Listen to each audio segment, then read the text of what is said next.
My son Simon, he is 16, moved out of the room he used to share with his little brother and got his own room a few months back. Ever since, he's been complaining about his mom barging in without knocking and interrupting his sleep and studying. Sometimes when he's changing. I know that she's his mother, but he says he's got his own room and has a job and is learning to become an independent adult, but doesn't feel like his privacy is being respected even when that's his mom. He says he's not a kid anymore and is entitled to at least get a knock on the door before she comes in. He was getting tired of her not listening to him, so he came to me and said, "Dad, you need to help me set some clear boundaries with Mom." So I spoke to her about her need to knock before entering Simon's room. She was like, "What? And no, we're family, not strangers. Do you really expect me to foolishly knock on the door 5 times a day? That's ridiculous. Also, the knocks doors in their own home?" I told her my family, for instance. She made a face, then went on a rant about how my family hate each other's and the way they treat each other's like they were strangers is shameful. I told her family or strangers, it's about respecting one's privacy. We had an argument about it and I told her if she wasn't going to stop with the barging and refuse to knock on the door before entering, then our son will get a lock. She did it again at 11 p.m. She barged in when our son was asleep. He jumped up because he got scared. Once he told me this, I told him to go ahead and get a lock and pay for it with his own money. There was literally no other way. My wife saw it and got upset, and my brother was visiting when she was raising her voice at me if I really went ahead and got a lock for Simon despite her disapproval, and said that I caught her off guard and it's not okay. Because this teaches our children that they can manipulate one parent into doing what they want. I told her that Simon got the lock, not me, and I already warned her about the possibility of him getting a lock, because he was getting tired of her boundary crossing. So she should have expected this outcome. She mentioned the same above points in her defense and said locks mean secrets, and that's not good. My brother was sitting watching while she was complaining. She began chewing him out when he asked her to let Simon keep the lock and said it wasn't a big deal. She stopped talking to me and Simon till we removed the lock, but I've no intentions on doing that. I am a 35 years old female, a musician, playing gigs and at an orchestra as a violinist. Rehearsals just resumed, so orchestra is my main source of income. ATM. My sister, she's 26, is a social worker, working 3 days a week, so minimal income, but she adores her job. I live in a small 2-bedroom apartment, both rooms around 9-10 square meters. Using the second room as a practice room / storage for my instruments, 3 violins, 2 guitars, a digital piano, a small drum kit, and other stuff. 4 months ago my sister broke up with her BF and I offered her my spare room, temporarily. I moved most of my stuff to the living room so I could fit a small bed in there. Sis moved in, but she asked me to move more stuff to the living room. I moved pretty much everything sans the piano, to the point where the living room became uninhabitable. Then she started complaining about my violin playing, saying it gave her headaches. I told her I couldn't stop the daily practice without risking my only steady income. The arguments got worse. She told me to play only when she wasn't home, but with her work schedule I couldn't afford that.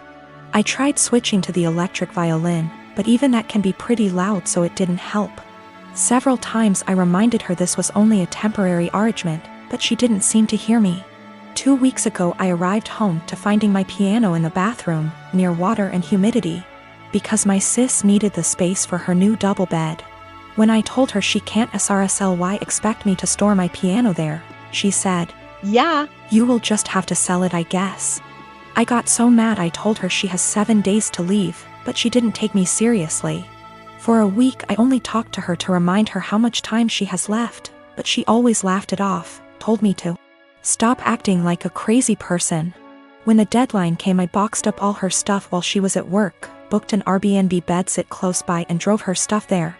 She was livid but couldn't do anything but take her new keys and stay there.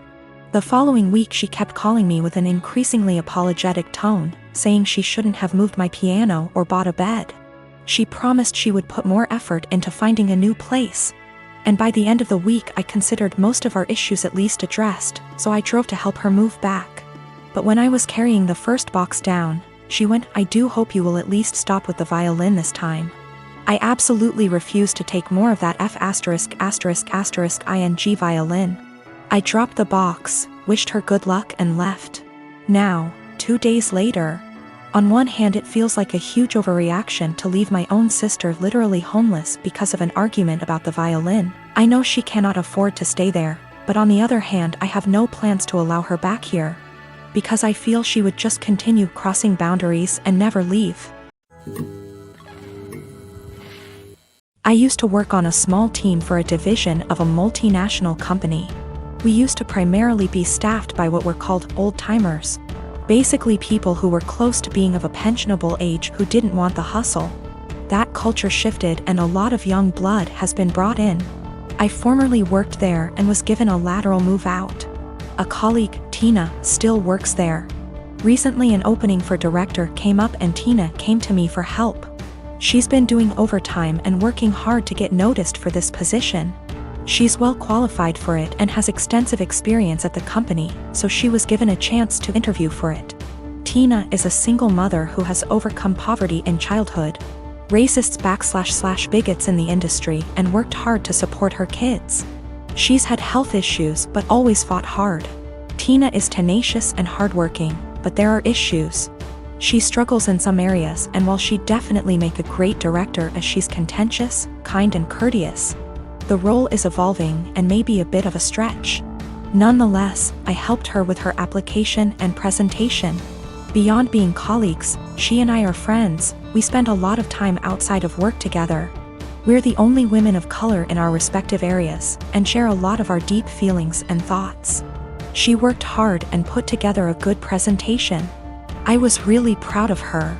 She presented this morning at 9:30 and got through it and was out by 10 o'clock.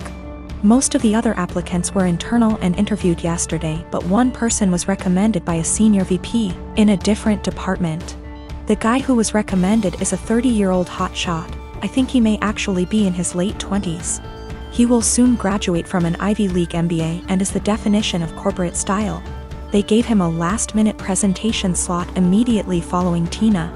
I attended all of the presentations. I am not on the hiring committee, but was there to support Tina and see how the presentations went. When the hotshot gave his presentation, it wasn't even close. The 20 of us sat in the room and were dumbfounded.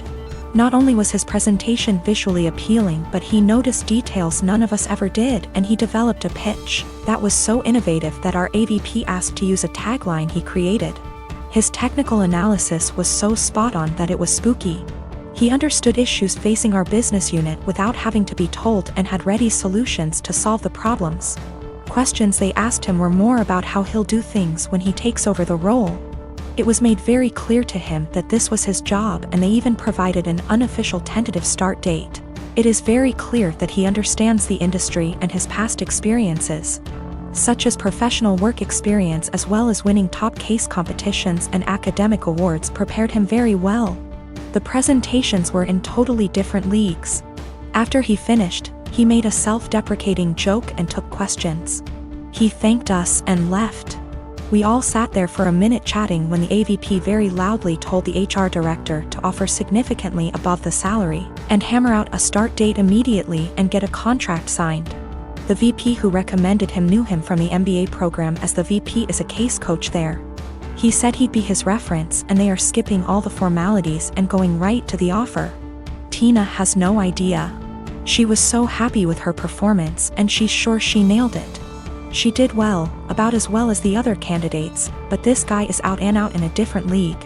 Just based on that, I too would hire the other guy. She's sitting on cloud 9 at her desk and planning a celebratory dinner to celebrate her performance. She was told decisions would be made in a couple of weeks. At this rate, it's likely she'll be informed that she didn't get the job well before 5 p.m. I really don't know what to do or say. If she asks, should I be honest about this guy's presentation? Should I avoid her the rest of the day? I want to support her, but have no idea how to even begin talking to her. I don't have a problem with the idea of parents who stay home with their kids. It's not like that. I get that childcare is expensive, and that oftentimes it just makes sense. What I have a problem with is my teenage daughter literally planning her life to only become a som. As in, no college, no jobs, no certifications, nothing at all to support herself until that time might come. I told her that it doesn't have to be college, that not everyone needs college, but that she needs to do something to start making money to put away so that, if anything goes wrong with her plan, she has a way to support herself and the potential kids. Her feedback was that her backup plan was me and my husband. She would move in with us and go from there. We would help them survive. I told her then, what happens if we die, or we're incapacitated? She said, I don't know, Mom, this is ridiculous, none of it is going to happen.